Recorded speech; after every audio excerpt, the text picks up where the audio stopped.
الرحمن علم القرآن خلق الإنسان علمه البيان الشمس والقمر بحسبان والنجم والشجر يسجدان والسماء رفعها ووضع الميزان لا تطغوا في الميزان وأقيموا الوزن بالقسط ولا تخسروا الميزان والأرض وضعها للأنام فيها فاكهة والنخل ذات الأكمام والحب ذو العصف والريحان فبأي آلاء ربكما تكذبان خلق الإنسان من صلصال كالفخار وخلق الجان من ماء من نار فبأي آلاء ربكما تكذبان خلق الإنسان من نطفة رب المشرقين ورب المغربين فبأي آلاء ربكما تكذبان مرج البحرين يلتقيان بينهما برزخ لا يبغيان فبأي آلاء ربكما تكذبان يخرج منهما اللؤلؤ والمرجان فبأي آلاء ربكما تكذبان وله الجوار المنشآت في البحر كالأعلام فبأي آلاء ربكما تكذبان فاني ويبقى ربك ذو الجلال والإكرام فبأي آلاء ربكما تكذبان سنفرغ لكم أيها الثقلان فبأي آلاء ربكما تكذبان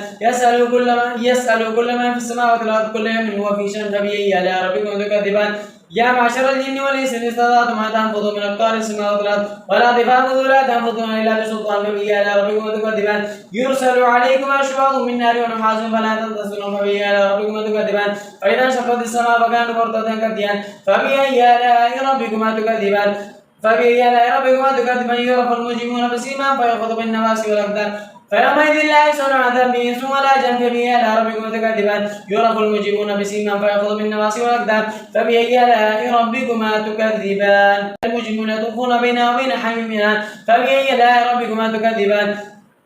ذوات أفنان فبأي آلاء ولمن خاف مقام ربه جنتان فبأي آلاء ربكما تكذبان ذوات أفنان فبأي آلاء ربكما تكذبان فيما عينان تجريان فبأي آلاء ربكما تكذبان فيما من كل فاكهة زوجان فبأي آلاء ربكما تكذبان متكئين على فرش بطائنها من استبرج الجنتين دان فبأي آلاء ربكما تكذبان فيهن قاصرات الطرف لم يطمثهن إنس قبلهم ولا جان فبأي آلاء ربكما تكذبان كان هل جزاء الإحسان إلا الإحسان فبأي آلاء ربكما تكذبان كأنهن الياقوت والمرجان فبأي آلاء ربكما تكذبان ومن دونهما جنتان فبأي آلاء ربكما تكذبان مدهامتان فبأي آلاء ربكما تكذبان فيما عينان نضاختان فبأي آلاء ربكما تكذبان فيما فاكهة ونخل ورمان فبأي آلاء ربكما تكذبان فيهن خيرات حسان فبأي آلاء ربكما تكذبان لم يطمثهن إنس